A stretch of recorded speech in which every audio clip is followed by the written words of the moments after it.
मित्रों, गौरी फैंटा से बॉर्डर पार करके नेपाल में प्रवेश करते हुए हम चेक पोस्ट पर गाड़ी रुकी है हमारी। पेपर्स चेक करा के हमने नेपाल में प्रवेश किया।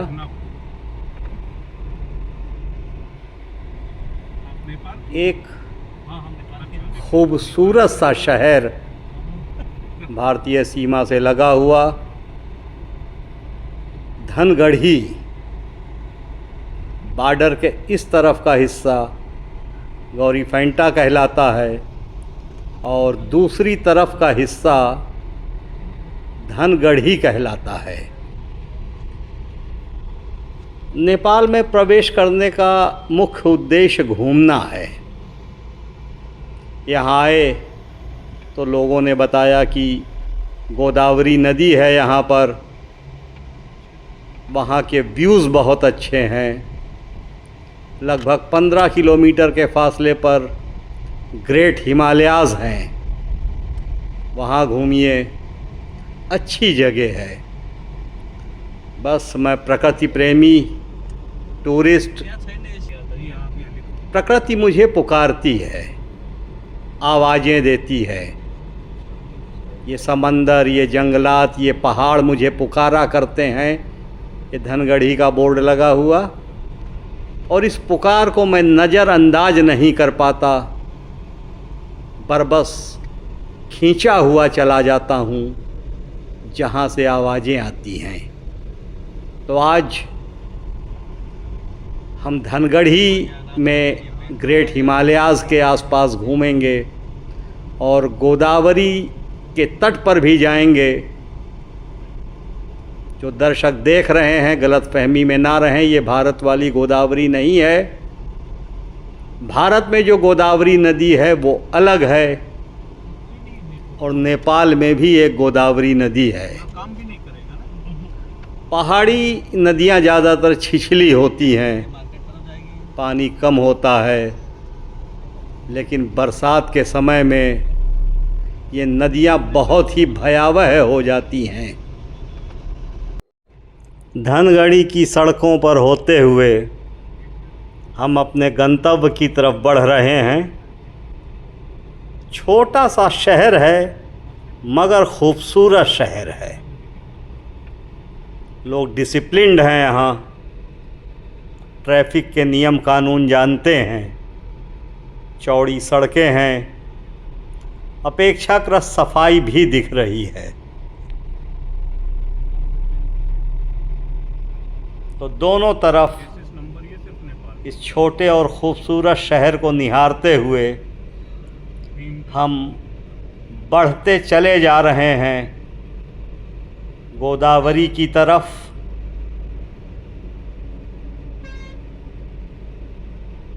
आप भी मेरे साथ बने रहिए, चलते रहिए। आपको ले चलते हैं नेपाल में गोदावरी के तट पर।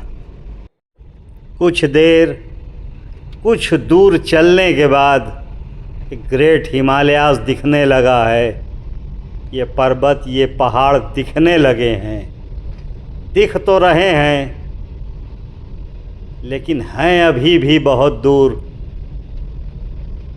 ड्राइवर साहब ने बताया कि अभी यहाँ तक पहुँचने में कम से कम 25 मिनट का समय लगेगा।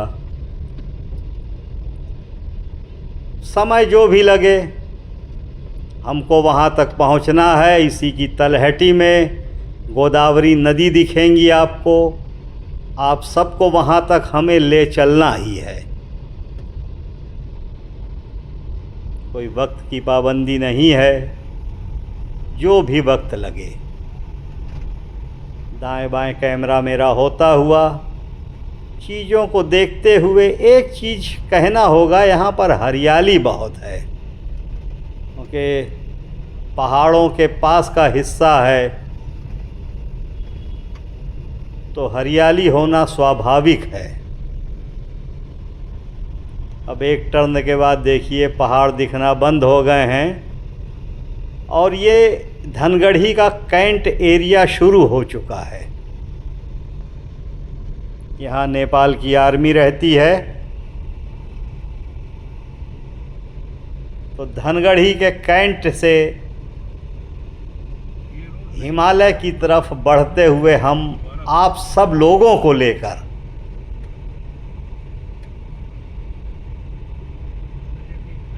कुछ इंतज़ार करने के बाद अगर हम गंतव्य तक पहुंचते हैं तो खुशी दुगनी हो जाती है। दोनों तरफ हरे भरे पेड़, एक तरीके से जंगल शुरू हो गए हैं। यहाँ से शुद्ध ताज़ी हवा, एसी बंद करके कार का शीशा खोल दिया है हमने। हरे भरे रास्तों के बीच से होकर जाती हुई सड़क, उस पर बढ़ते हुए हम आप सब लोगों को लेकर चढ़ाई शुरू हो गई है। हल्की चढ़ाई है अभी।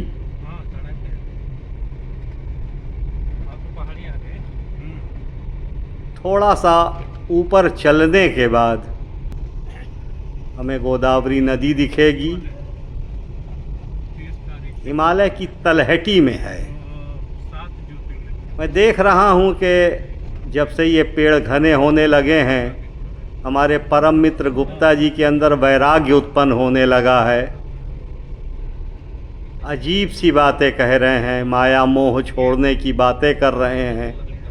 मुझे डर सा लग रहा है कहीं वैराग्य ना उत्पन्न हो जाए इनके अंदर।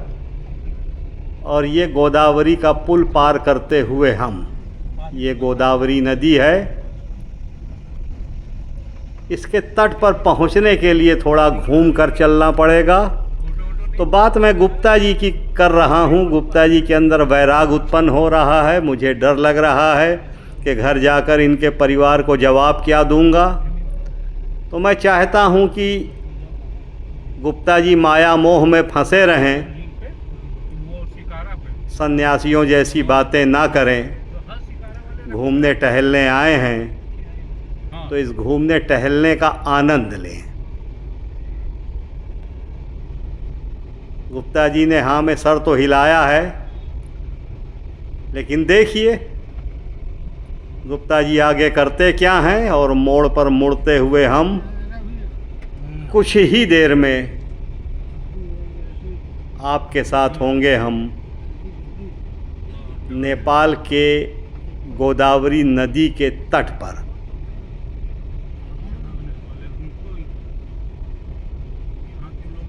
इस समय हम चढ़ाई पर हैं। दाहिनी तरफ पहाड़ हैं और बाईं तरफ खाई है।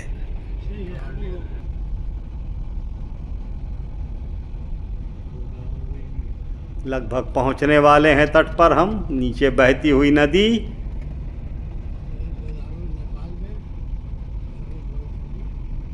ऊंचे ऊंचे पहाड़, प्रकृति के रंग भी निराले हैं। कुछ ही मिनटों में हम गोदावरी के तट पर होंगे। ये नेपाल के धनगढ़ी में, ग्रेट हिमालयाज़ में गोदावरी नदी, ये उसका जल। मोबाइल जेब में रख लो। बरसात में पानी बहुत ज़्यादा हो जाता है। इधर देख लो। वो सामने देखिए सीढ़ियाँ जा रही हैं।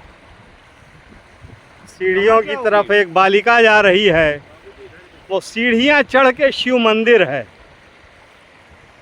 ओके, प्रकृति के बीच में बहुत ही सुंदर और खूबसूरत जगह, सुरम्य वादियों में ये मंदिर यहाँ के पर्यटकों के लिए आकर्षण का एक प्रमुख केंद्र है।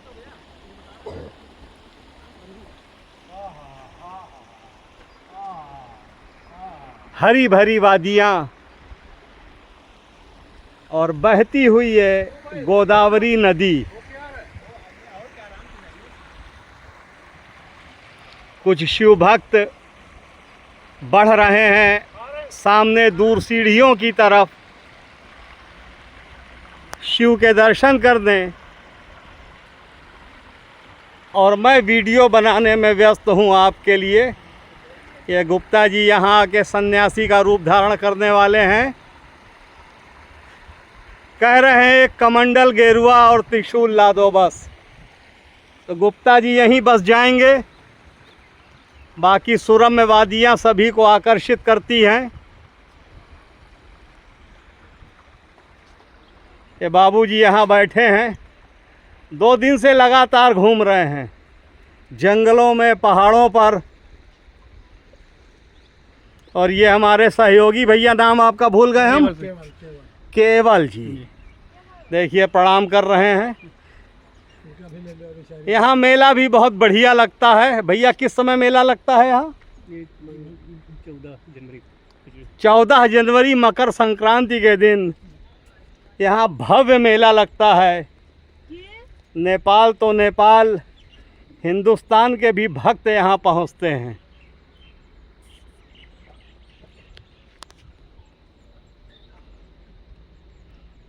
मंत्र मुग्ध करने वाला आकर्षण। यकीनन प्रकृति बहुत खूबसूरत है। वो सामने छोटा सा शिव मंदिर, त्रिशूल आपको दिख रहा होगा। बस प्रकृति का आनंद लीजिए मेरे इस छोटे से वीडियो के माध्यम से। यहाँ आकर मिला हमें सब कुछ, लेकिन गुप्ता जी जैसा परम मित्र मैंने यहाँ खो दिया। अब गुप्ता जी कह रहे हैं कि मैं सन्यासी होकर यहीं घाटियों में रहूँगा, यहीं हिमालय की वादियों में रहूँगा। जिसको हमसे मोहब्बत है, जिसको हमसे मिलने की चाहत है, वो यहीं पर आए। मैं अपने दर्शकों से चाहूँगा कि गुप्ता जी के सन्यासी बनने की खुशी में लाइक, कमेंट, शेयर, सब्सक्राइब ज़्यादा से ज़्यादा कीजिए। थोड़ी देर यहाँ विश्राम करके हम आगे बढ़ जाएंगे। फिर से सुरम्य वादियों में कैमरा घुमा रहे हैं। जब कैमरा घूम चुकेगा तो वीडियो बंद कर देंगे। बस कमेंट में बताइएगा आप कि ये वीडियो आप कहाँ से देख रहे हैं, किस देश से, किस प्रदेश से, किस शहर से मेरा ये वीडियो देख रहे हैं। बस यही जानने की चाहत है मुझे। हर हर महादेव, हर हर महादेव।